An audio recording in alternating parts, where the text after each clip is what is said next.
when I painted this, I tried to think about my culture and about um, where my mom's side of the family came from and my dad's side of the family came from. So this waterfall is the Angels Waterfall, which is in Venezuela, which is where I was born and I was raised and everything. And here's a building in Atlanta. And the reason why I drew the waterfall and the building is because I lived in Venezuela. I was born there, and now I live in the United States, and I've seen Atlanta and everything. And the reason why I have the Eiffel Tower and the Leaning Tower of Pisa is because so most of my mom's family lives in Venezuela, and like my grandparents in my mom's side of the family are from France, and that's why my second last name is Joubert, which is a French last name. Oh, okay, that makes sense. Okay, I Yeah. was wondering about that. And So you have a second last name? yeah. Is that what you call this second last name? Not a middle name, but second last name. In the Latin culture, you have your father's name and your mother's name. Yeah, you have Oh. two last names. Oh, okay, I didn't know that. Okay. And then I did the Leaning Tower of Pisa because some side of my dad's side of the family are from Italy, and my grandparents, my granddad's last name is Italian. It's like, no, his middle name is Italian because he has some Italian roots and everything. So, and I drew the Leaning Tower of Pisa, which is from Italy, on the side of the U.S. because most of my dad's family lives in the U.S. So it's kind of like, Okay. if you look at it, it's kind of like representing like my mom and my dad. My mom's side of the family lives in Venezuela, and my dad's side of the family lives in the U.S. And these are the two countries I've been to in my whole life. Tell me about the birds in the air. Well, the birds are kind of like just represent more like that's the national bird of Venezuela and that's the national bird of the U.S. They're kind of representing more that those are like the places that I live. Okay, okay. Did you get a chance to use all of the brushes? No, I only used like 3 brushes. Okay. Okay. This is great line work. And I liked how you use bold brush marks. And all of this is brush. And it's impressive that your heavier lines push forward and the way you overlap the Leaning Tower is really nice. And how it's leaning toward France or whatever. Yeah. You know, it's really nice. I'm looking at this negative space in here too, which is balances everything out. So the negative space takes up about the same amount of space as the positive space here. And there's a sort of an entryway from the bottom left-hand corner into this space here. I like the fact that some of your brush is wet, washy, and then you have dry brush up here in the clouds. I want to ask you about the dark clouds too. Why are some of these clouds dark? Well, it's just that when I tried to draw the clouds, I put a little too much ink. Oh, okay, okay. Yeah. And then I tried using water to make clouds. And I kind of like used it as a technique and like made some light clouds and some dark clouds. Okay. Okay. Okay, teachers, do you want to comment? I like the sky. I like what you did with the sky. It looks like a sky. It's got some layers to it. There's very good detail work. Yeah.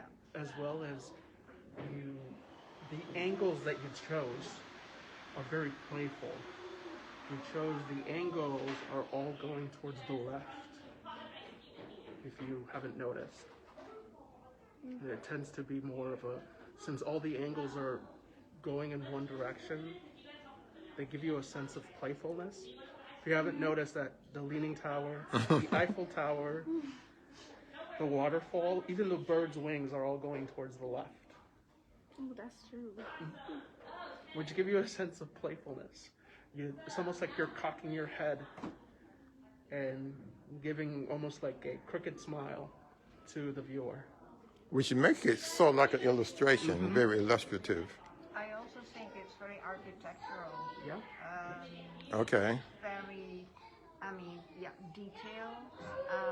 I think it's really hard to convey the lines that are in the Tower of Pisa, and you did an excellent job with that because it looks real, but then it is done all meticulously.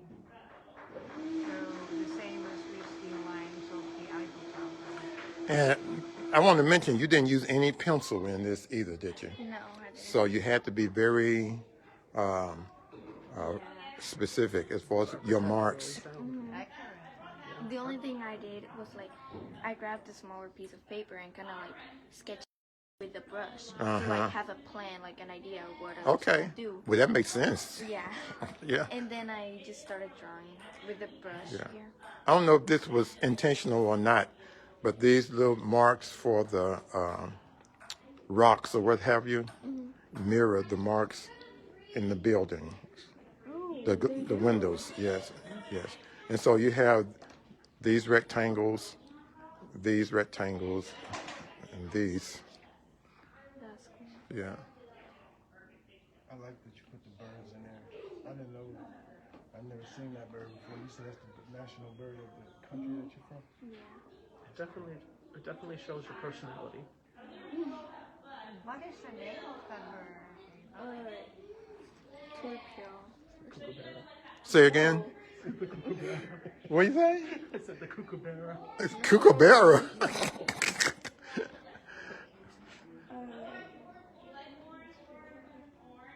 I don't really. Okay, well that doesn't matter. I mean, like also. Is this it here? Yeah. What does that say? The tropea. Oh, okay. Torpedo. You don't pronounce the L. It looks like a crow. No, Tropial. Oh. it's a tropea. Oh. You don't pronounce the L. But I also think I just know how to pronounce it in Spanish.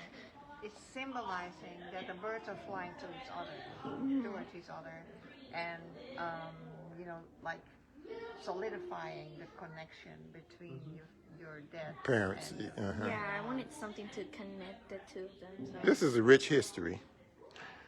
And believe it or not, even though these are very symbolic, which this is what your assignment was, remember, even if it's an abstract painting, all of this should be in your art every time, somehow. And it's by you expressing yourself honestly, who you are. This is who you, it's kind of like your personality. This is like who you are, right? This is who you are. And just remember, put yourself in all of your arts, no matter what, okay? Great job. It's beautiful drawing. Now, you need to choose a frame. Do you want a black frame or a white frame, do you think? How does the white frame look like? Okay, we're gonna look, want to grab, somebody grab that and show her?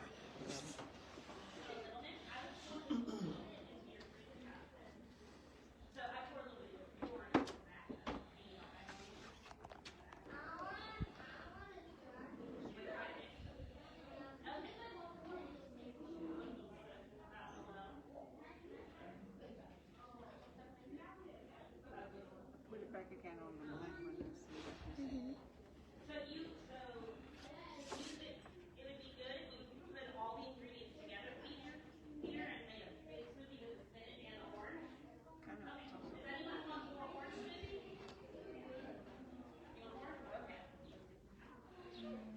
I like the white one, but at the same time, like the black one gives it more of like an outline. The white one is better in mine. Because you have you have enough black in this. Yeah. You have a lot of lines in this. I think the black frame would make this look smaller. It's going to be beautiful. Okay.